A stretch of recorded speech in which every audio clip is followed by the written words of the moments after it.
Assalamualaikum warahmatullahi wabarakatuh. Halo teman-teman semuanya, bagaimana kondisi kalian hari ini? Wah, kalian semangat sekali pada pertemuan kali ini. Dan untuk menunjang semangat pada hari ini, mari kita tepuk 5 jari terlebih dahulu. Saya harap teman-teman dalam kondisi yang sehat dan semangat agar dapat belajar dengan maksimal dalam memahami materi pada pertemuan kali ini. Hari ini kita akan belajar apa ya?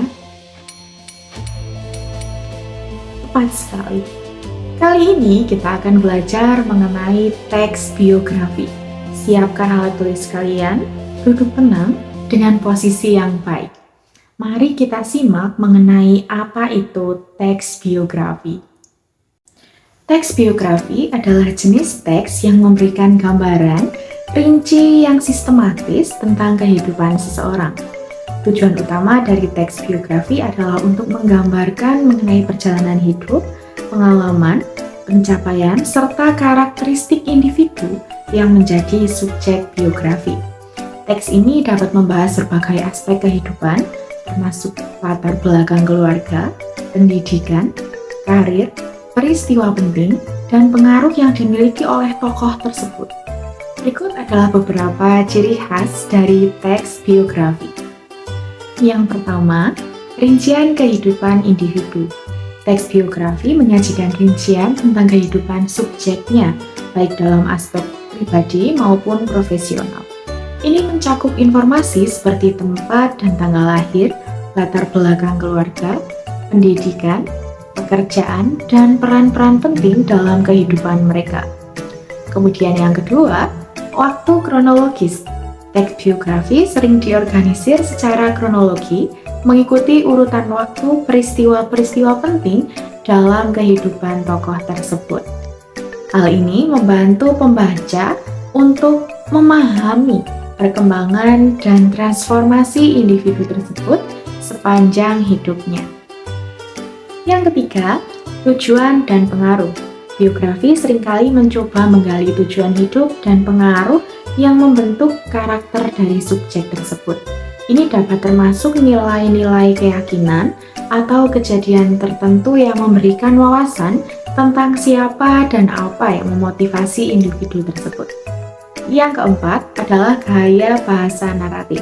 Teks biografi sering ditulis dalam gaya bahasa naratif menggunakan cerita untuk menjelaskan kehidupan subjeknya. Hal ini membuat teks lebih menarik dan memungkinkan pembaca untuk merasa terhubung dengan tokoh tersebut. Yang kelima, analisis dan interpretasi. Beberapa biografi dapat mencakup analisis dan interpretasi dari penulis terhadap kehidupan tokoh tersebut. Ini bisa melibatkan pemahaman penulis terhadap dampak sosial, budaya, atau sejarah yang dimiliki oleh individu tersebut. Sebuah teks biografi umumnya memiliki struktur yang mencakup ide pokok dan juga ide penjelas. Mari kita perdalam satu persatu. Yang pertama adalah ide pokok. Ide pokok dalam teks biografi merujuk pada inti atau tema utama yang ingin disampaikan mengenai kehidupan individu yang dijelaskan. Ini adalah gagasan sentral atau pesan utama yang ingin disampaikan penulis mengenai tokoh tersebut. Misalnya, ide pokok dalam biografi seseorang bisa berupa perjuangan hidup, pencapaian luar biasa, karakteristik unik, ataupun pengaruh yang dimilikinya terhadap sekitar. Yang kedua adalah ide penjelas. Ide penjelas adalah rincian, fakta, ataupun informasi pendukung yang menjelaskan dan mengembangkan ide pokok tersebut. Mereka memberikan gambaran lebih mendalam mengenai kehidupan individu yang dibahas dalam biografi. Ide penjelas bisa mencakup data pribadi, peristiwa-peristiwa kunci, pencapaian, kegagalan, serta dampak yang dimiliki oleh tokoh tersebut.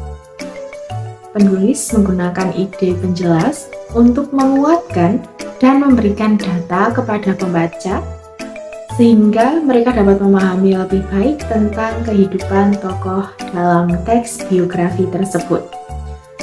Kira-kira siapakah tokoh tersebut? Apakah teman-teman tahu siapa tokoh itu? Betul sekali, itu adalah Raden Ajeng Kartini. Untuk mengetahui siapa sosok dari Raden Ajeng Kartini ini, mari kita simak teks biografi dari Raden Ajeng Kartini tersebut. Raden Ajeng Kartini, perjuangan seorang pahlawan emansipasi wanita R.A. Kartini, lahir pada tanggal 21 April 1879 di Rembang, Jawa Tengah. Adalah seorang tokoh yang berperan penting dalam pergerakan emansipasi wanita di Indonesia. Sejak kecil, Kartini telah menunjukkan ketertarikan pada ilmu pendidikan dan pengetahuan, meskipun pada zamannya pendidikan formal bagi perempuan masih terbatas. Kartini tumbuh dalam lingkungan tradisional Jawa yang ketat, namun dukungan dari ayahnya, Raden Mas Adipati Aryo Sosroningrat, memungkinkan Kartini untuk belajar di rumah dengan tutor-tutor yang berpengalaman. Ini memberikan akses ke pengetahuan yang lebih luas, termasuk pemikiran-pemikiran Barat yang mulai memasuki Nusantara pada saat itu. Pada usia yang relatif muda, Kartini menunjukkan kepemimpinan dan semangat untuk memberdayakan perempuan. Ia aktif dalam mendirikan sekolah untuk perempuan, bertujuan memberikan pendidikan kepada mereka yang sebelumnya tidak memiliki akses. Kartini percaya bahwa pendidikan adalah kunci bagi perempuan untuk meraih kemerdekaan dan membebaskan diri dari keterbatasan tradisional.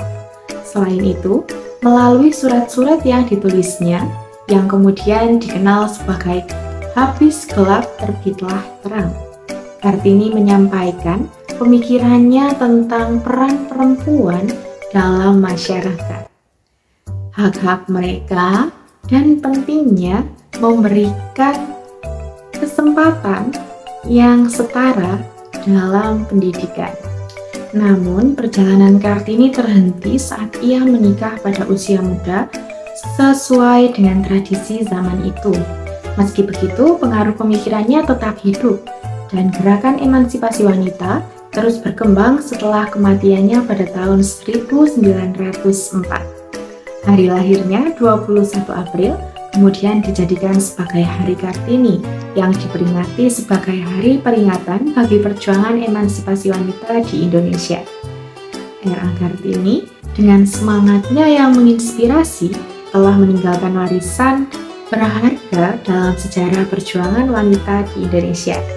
Pemikiran-pemikirannya tetap relevan dan memotivasi perempuan untuk terus berjuang demi hak-hak kesetaraannya dalam masyarakat.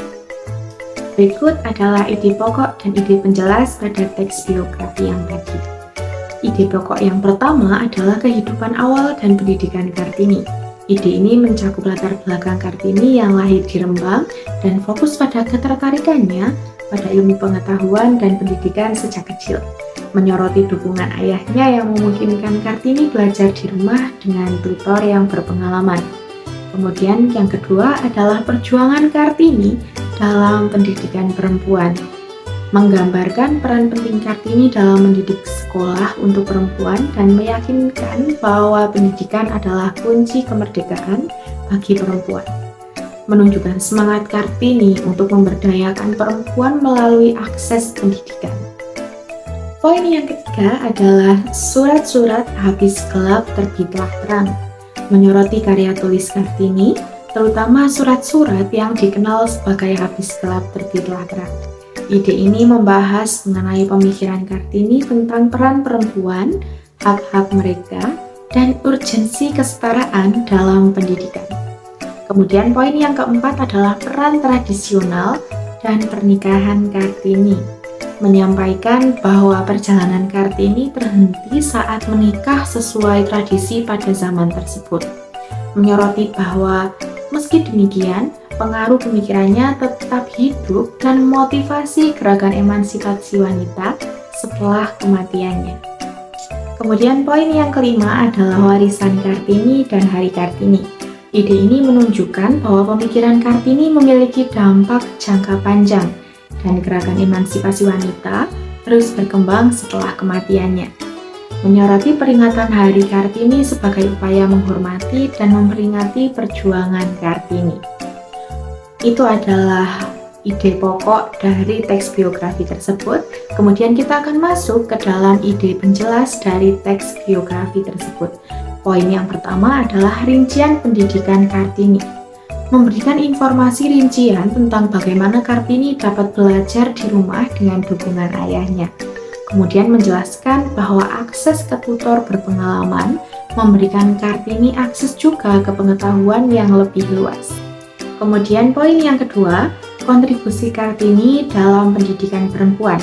Menyajikan peran Kartini dalam mendirikan sekolah untuk perempuan dan upayanya untuk memberikan pendidikan kepada mereka yang sebelumnya tidak memiliki akses sama sekali, dan menjelaskan pandangan Kartini bahwa pendidikan adalah sarana kemerdekaan bagi perempuan. Kemudian poin yang ketiga adalah analisis mengenai surat-surat Kartini. Memberikan analisis tentang isi-isi dari surat Kartini tersebut, khususnya pada Habis Gelap Terbitlah Terang. Menjelaskan pemikiran Kartini tentang peran perempuan dan hak-hak mereka, serta urgensi kesetaraan dalam pendidikan. Kemudian poin yang keempat yaitu pengaruh tradisi dan juga pernikahan. Menyajikan fakta bahwa perjalanan Kartini terhenti saat menikah sesuai dengan tradisi, tetapi pemikiran dan ide-idenya tetap berlanjut setelahnya. Menyoroti bahwa kendati menikah, dampak pemikirannya masih terasa dan memotivasi akan pergerakan emansipasi wanita. Kemudian poin kelima adalah warisan dan Hari Kartini. Menjelaskan bahwa pemikiran Kartini memiliki dampak jangka panjang dalam gerakan emansipasi wanita di Indonesia.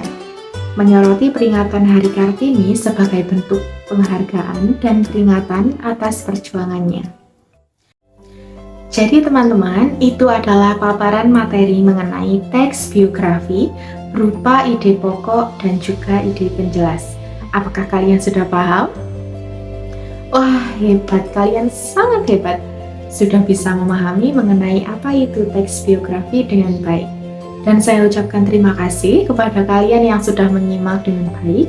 Semoga materi yang saya sampaikan dapat bermanfaat untuk kalian semua. Sekian pemaparan materi yang saya berikan, dan sampai jumpa di materi selanjutnya. Wassalamualaikum warahmatullahi wabarakatuh.